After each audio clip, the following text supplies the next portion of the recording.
کیا آپ دو سجدوں کے درمیان صحیح طریقے سے بیٹھتے ہیں؟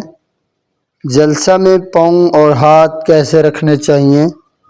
کیا جلسہ میں جلدی کرنا درست ہے؟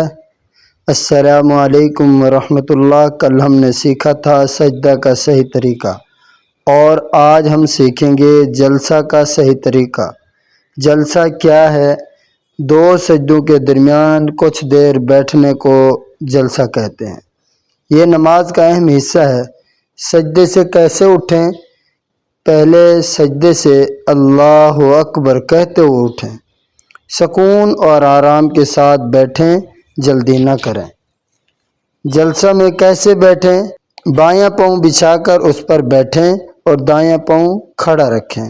دائیں پاؤں کی انگلیوں کا رخ قبلہ کی طرف ہونا چاہیے۔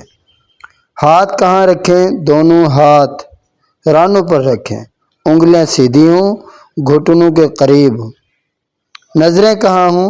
نظریں اپنی گود یا سجدے کی جگہ پر ہوں، ادھر ادھر نہ دیکھیں۔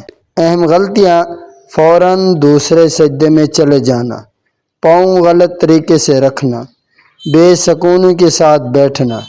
نماز کا ہر رکن سکون، ادب اور توجہ کے ساتھ ادا کریں، یہی خوبصورت نماز کی نشانی ہے۔